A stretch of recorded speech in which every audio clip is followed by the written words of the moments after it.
Good morning from Sainthia. এখন আমরা রয়েছি সাঁইথিয়াতে। এর আগের যে ভিডিওটা তোমরা দেখেছো বোলপুর শান্তিনিকেতনে, সেটা এখান থেকে গিয়েছিলাম। তারপরে তারাপীঠ থেকে আমি সাঁইথিয়া চলে এসেছিলাম, কারণ এখানে মায়ের প্রোগ্রাম ছিল। তা তোমরা জানো মাথা থিয়েটার করে। আর তারাপীঠ থেকে তোমাদের এখানে আসার ভিডিওটার পরে আমি দেখালাম না কেন। এখান থেকে তারাপীঠের ডিস্টেন্স খুব বেশি নয়, ওই 30-35 কিলোমিটার। ওইটুকুনি ওই ফাঁকা রুট দেখিয়েও তোমাদের লাভ নেই, সেই জন্য আমি আর কোনো ভিডিও করিনি। আজকে ভিডিওটা করছি, আজকে যাবো হচ্ছে দুবরাজপুর মামা ভাগ্নের পাহাড় দেখতে। ওখান থেকেই কিন্তু আমরা চলে যাবো হচ্ছে আসানসোল, ওখানে আরেকটা লাস্ট আজকে প্রোগ্রাম। প্রোগ্রাম শেষ করে আজকে রাত্রিবেলা 12, 12:30 হয়তো হতে পারে, কি একটাও আসতে পারে, ওখান থেকে বেরিয়ে যাবো একদম বাড়ির উদ্দেশ্যে। এই 7টা দিনের মধ্যে এটা আমাদের লাস্ট ডে। আর তোমার ভিডিওগুলো দেখো, দেখে কিরকম হয়েছে জানিও। কেউ কমেন্ট করছো না দেখছি। ঠিক আছে, এই ভিডিওটাই তোমার লাস্ট ভিডিও হবে না, আশা করছি। ফেরার পথে ভিডিও আমি করব। এবারে লাইট কিরাম কি পাই সেটা হচ্ছে ব্যাপার। যদি মোটামুটি দেখি যে হ্যাঁ ভিডিও করার মতো অপশন আছে, অবশ্যই তোমাদেরকে আমি ফেরার ভিডিওটাও আমি করে দেখাবো, যেটা আসানসোল থেকে একদম আমার হোম টাউন অবধি হবে। এই ভিডিওটা তোমরা দেখো, মহাভাগ্নে পাহাড়, এখান থেকে জার্নি সাঁইথিয়া থেকে, সেই জার্নিও কিছুটা থাকবে। আর তোমরা ওখানে তো সবকিছু দেখতেই পাবে। তো ভিডিওটা বেশি না দেরি করে চলো স্টার্ট করা যাক, চলো। বেরিয়ে পড়লাম সাঁইথিয়া শহরকে ছেড়ে আমাদের ডেস্টিনেশনের দিকে। ভাই, কালকে রাত্রিবেলা বেরিয়েছিলাম। এত ভালো জায়গা না এটা, আর জমজমাট জায়গা। মানে ফিলটা পুরো আমাদের বাটা মোড়ের মতো আমি পুরো ফিল পেয়েছি কালকে এখানে। মানে মারাত্মক, মানে খুব ভালো জায়গা। আরে ভাই, ওই দোকানটা না, কাকাকে বলে আসা হলো না। একটা জিনিস আমি তোমাদের বলে দিই, তোমরা যখন বোলপুর শান্তিনিকেতন থেকে যখন এইদিকে সাঁইথিয়া হয়েই তোমাদের আসতে হবে। তোমরা যখন বর্ধমান হয়ে 108 শিব মন্দির হয়ে বোলপুর শান্তিনিকেতন সব হয়ে যখন তোমরা তারাপীঠের দিকে যাবে, তখন তোমাদের একটা জায়গা আমি বলে দিচ্ছি। আমি ওই রুটটায় ধরবো না। দেখো, সোজা যে রাস্তাটা রয়েছে, এই রাস্তাটা দিয়ে, এটা হচ্ছে ময়ূরাক্ষী নদী। এই রাস্তাটা দিয়ে এই বাঁধ মতো একটা করা রয়েছে, এই বাঁধটা তোমাদের পার হয়ে উঠে ডান দিক যেতে হবে। ডান দিক গেলে তোমরা তারাপীঠের দিকে একদম স্ট্রেট বেরিয়ে যাবে এই রাস্তাটা। আমরা যেহেতু সিউড়ির দিকে যাব, সেই জন্য আমরা এই দিকে বাইপাসটা ধরে নিলাম। এখান থেকে সাঁইথিয়া স্টেশনটা জাস্ট পার হয়ে যাওয়া, ওখান থেকে হাই রোড ধরে নেবো। ভাই ভাই রে, মানে কি বলবো, সিউড়ি থেকে 2 কিলোমিটার থেকে 2.5 কিলোমিটার তোমাদের হচ্ছে আমাদের এই হাইওয়েটা। এইটা উঠতে উঠতে মোটামুটি আধ ঘন্টার উপরে লেগে গেল। এত কনজেস্টেড এরিয়া না, পুরো বাজার চারিদিকে, বাজারে মানে রাস্তার ওপরেই বসে পড়েছে। হ্যাঁ, সে বলতে গেলে মাছের ওপরে উঠে পড়ার মতো অবস্থা হয়ে গেছে। কিন্তু ভালো জায়গা। মোটামুটি আমি যে হোটেলে ছিলাম, সে ওখান থেকে নামলেই তুমি সব কিছুই পেয়ে যাবে। তোমার রুটি থেকে বলো, খাবার থেকে শুরু করে সব কিছুই পাবে। শুধু অন্য জিনিসগুলো কিছু পাবে না। এবারে কি জিনিস এবার বুঝে নাও। ওসবের দোকান কিন্তু ভাই বহুত দূর যেতে হয়। আর যাই হোক, ওসব আমার লাগেও না।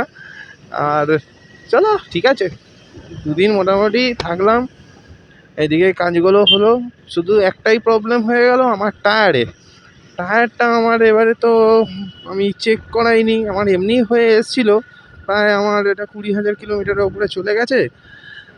কিন্তু টায়ারটা কালকে হঠাৎ দেখছি, যখন আমি শান্তিনিকেতনের দিকে গেছিলাম, হঠাৎ দেখছি গাড়িটা মানে লাফাচ্ছে। হঠাৎ কেন লাফাচ্ছে আমি দেখি একটুখানি, তারপরে দেখি একটা সাইড পুরো ফুলে গেছে।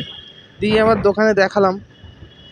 ও বলছে টায়ার তো চেঞ্জ করতে হবে। আমি বললাম, তাহলে আমাকে অন্তত কলকাতা যাওয়ার মতো কিছু করে দাও, কারণ আমি তো এখান থেকে যাবো তো কলকাতা, এখন তো অনেক দূর। বলছে ঠিক আছে, আমি যা করার করে দিচ্ছি। কিন্তু আমি যে টায়ার চেঞ্জ করবো, এখানে সালা কোনো ভালো টায়ারের দোকান নেই। যা টায়ারের দোকান আছে সব ওই লোকাল মাল মোটামুটি। আর যেগুলো কোম্পানির পেয়েছি সেগুলো তো এক্সট্রা দাম বলছে। না, আমাদের ওখানে মোটামুটি যদি টিউবলেস যদি আমি বলি, আমাদের ওই 1800 1850-এর মধ্যে চলেছে। এখানে সব 2000-এর উপরে দাম দিচ্ছে। এই থাক, দরকার নেই।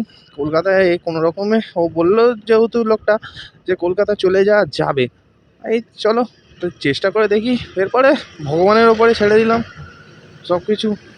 ভগবান আছে আর আমার ভাই আছে, আশা করছি ভাই ফাঁসাবে না আমাকে।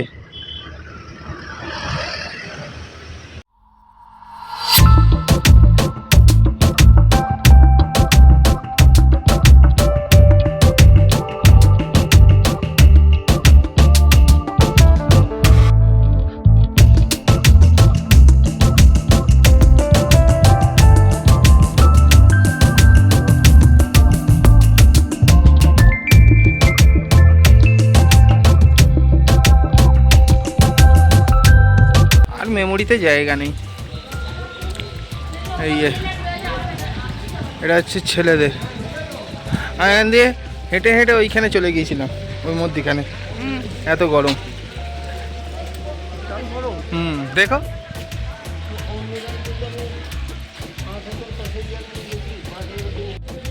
গরম আছে।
এটাই ভাবছি যে এত পাথর বীরভূমে এলো কোথায়।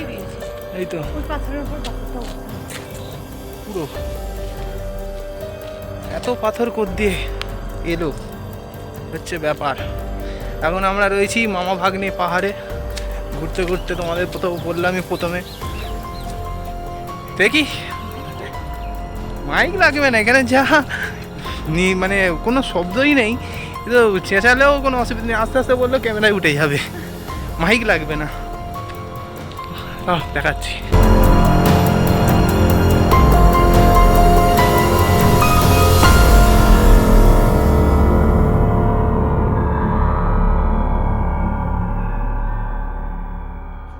এই এত কিছু বুঝতে পারছি না, এত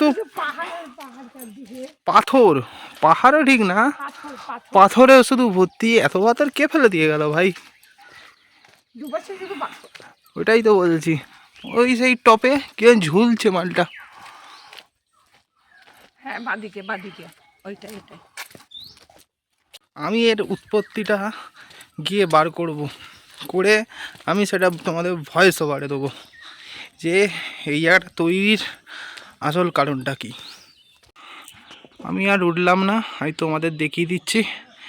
এই যে মামা ভাগ্নে দুটো পাহাড়, এই দুটো এই যে পাথর রাখা রয়েছে, একদিকেরটা মামা, একদিকেরটা হচ্ছে ভাগনা। কারণ এখানে আবার জুতো খুলতে হবে, আমি শু পরে আছি, আমি আর উঠলাম না। সেই উপরে তোমরা দেখে নাও, এই হচ্ছে টপ, এই মামা ভাগ্নে।